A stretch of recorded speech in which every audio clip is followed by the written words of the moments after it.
샬롬, 지난밤 평안하셨습니까? 오늘은 2025년 6월 5일 목요일입니다. 하나님께서 오늘 우리에게 주시는 말씀은 민수기 33장 40절부터 56절까지입니다. 몰아내지 않으면 대신 벌을 받습니다 라는 제목으로 주의 말씀 증거하겠습니다. 이스라엘 민족에게 광야는 매우 특별한 곳입니다. 뱃사람이 바다를 생각하면 심장이 두근거리고 산사람이 산을 생각하면 피가 뜨거워지듯이 이스라엘 백성들에게 광야는 그런 곳입니다. 하나님과의 허니문이라고 말할 정도로 광야 40년의 시간은 하나님과 이스라엘 백성들과의 특별한 시간이었습니다. 어제 우리는 그 장소들을 하나하나 살펴보았습니다. 광야 40년 동안 이스라엘 백성들이 진을 쳤던 40군데의 장소를 하나하나 살펴보았습니다. 람셋에서 르비딤까지, 르비딤에서 하라다까지, 하라다에서 아브로나까지, 아브로나에서 아바림산까지 총 40군데의 장소를 일일이 읽어가며 거기서 이스라엘 백성들이 무슨 일을 겪었을지 생각해 보았습니다. 과거의 추억이 아름다운 것처럼 그때는 비록 힘들고 고생스러웠겠지만 이제 가나안 땅을 눈앞에 둔 상황에서는 그때의 일들이 너무나 아름다운 기억으로 남았을 것입니다. 즉, 하나님께서 민수기 33장을 통하여 이스라엘 백성들이 광야 40년 동안 거쳤던 장소를 일일이 기록하게 하신 이유는 첫 번째로 너 자신을 알게 하기 위해서입니다. 어제도 말씀드렸지만 그들이 가나안 땅에 들어갈 수 있었던 것은 그들이 잘났기 때문도 아니고 잘했기 때문도 아닙니다. 그들은 처음부터 끝까지 교만했고 원망했고 불평했지만 그럼에도 불구하고 하나님의 은혜로 들어갔습니다. 그들은 분명 자격 없는 사람들입니다. 그들은 분명 기준 미달의 사람들입니다. 그러나 전적인 하나님의 은혜로 가나안 땅에 들어갈 수 있었습니다. 지금까지 지내온 것 주의 크신 은혜라. 한이 없는 주의 사랑 어찌 이루 말하랴. 두 번째 이유는 성공에 대한 자신감, 하나님 나라에 대한 기대감을 주시기 위해서입니다. 우리도 할 수 있다. 이런 자신감을 얻게 되었다는 것이죠.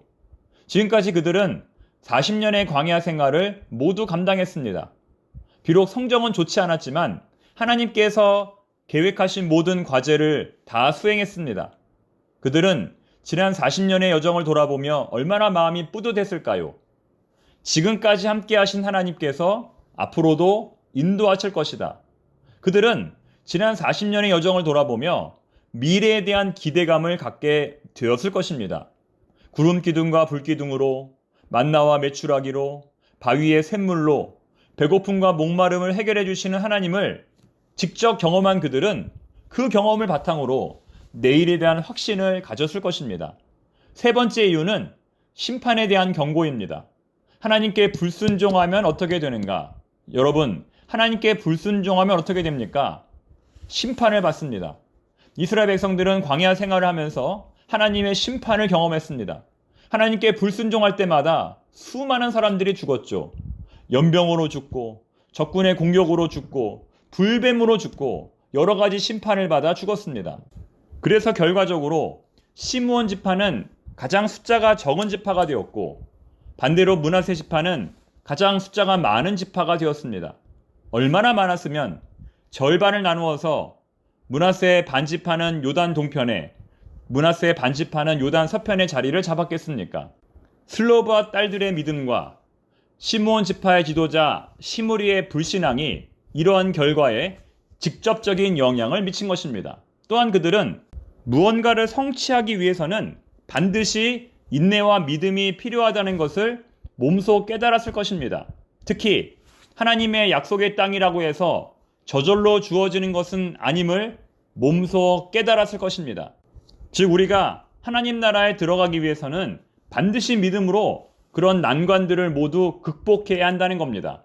그러므로 우리는 시험이 오는 것을 이상히 여기지 말고 고난이 생기는 것을 이상히 여기지 말고 문제가 올 때마다 고난이 올 때마다 올 것이 왔구나. 이 문제는 내가 믿음으로 해결할 수 있다. 이렇게 담대히 나아가야 할 것입니다. 이런 말이 있습니다. 믿음이란 무엇인가?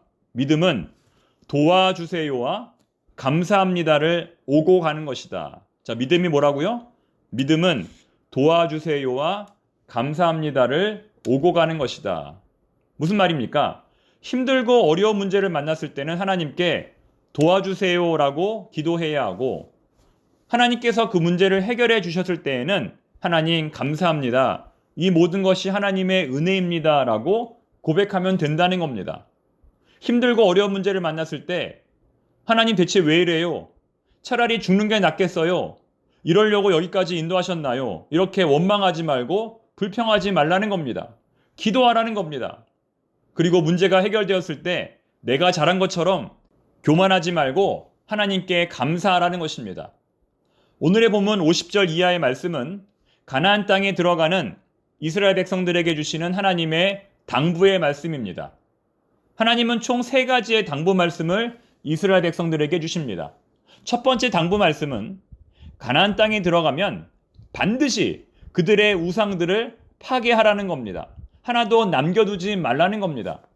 두 번째 당부 말씀은 땅을 분배할 때에 제비를 뽑아서 나누라는 겁니다.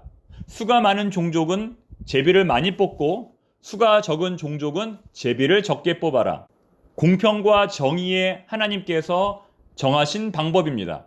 세 번째 당부 말씀은 만일 그 땅의 원주민들을 단 한 사람이라도 남겨두면 그것이 너희들을 괴롭히는 가시와 찔레가 될 것이니 반드시 제거하라는 것입니다.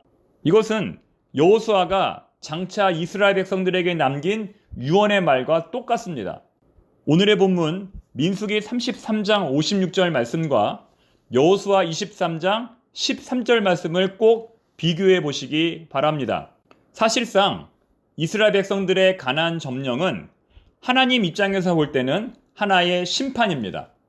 타락하고 죄 많은 가나안 백성들에 대한 심판을 하나님께서 이스라엘 백성들을 통해 이루신다는 겁니다. 그런데 만일 이스라엘 백성들이 그 심판을 하지 않는다면, 그 심판을 미룬다면 어떻게 될까요? 이스라엘 백성들이 가나안 사람들을 제거하지 않고 도리어 그들과 동화되어 그들처럼 산다면 어떻게 될까요? 하나님께서는 가나안 백성에게 내리려고 준비했던 재앙을 누구에게 내릴까요? 이스라엘 백성들에게 내릴 것입니다. 여러분, 우리도 마찬가지입니다. 우리가 세상에서 살아갈 때에 우리는 다음 둘 중에 하나입니다. 세상에 동화되거나 세상을 변화시키거나 중간지대는 없습니다. 우리는 세상에 동화되고 있거나 세상을 변화시키고 있거나 둘 중에 한 가지를 하고 있는 겁니다. 여러분, 오늘 본문의 마지막 말씀 민수기 33장 56절 말씀을 꼭 기억하시기 바랍니다. 나는 그들에게 행하기로 생각한 것을 너희에게 행하리라. 공동번역 성경입니다. 내 말대로 하지 않으면 그들에게 해주려고 마음 먹었던 것을 그대로 너희에게 해주리라. 하나님의 심판을 피하는 가장 확실한 방법은 죄의 길에서 단호히 벗어나는 것입니다. 모든 유혹의 손길을 단호히 끊어내는 것입니다. 하나님 도와주세요, 하나님 감사합니다 라고 외치며 믿음으로 승리하는 오늘 하루가 되기를 바랍니다. 기도하겠습니다. 하나님 아버지, 믿음은 도와주세요와 감사합니다를 오고 가는 것이라고 배웠습니다. 힘들고 어려운 문제를 만났을 때에 낙심하지 말고 원망하지 말고 하나님 도와주세요라고 기도할 수 있는 저희들이 되게 하여 주옵소서. 하나님께서 어려운 문제를 해결해 주셨을 때는 하나님 감사합니다, 모든 것이 하나님의 은혜입니다 라고 고백할 수 있는 저희들이 되게 하옵소서. 오늘도 믿음의 길을 담대히 걸어가게 하시고 죄의 길에서 벗어나게 하옵소서. 예수님의 이름으로 기도드립니다. 아멘.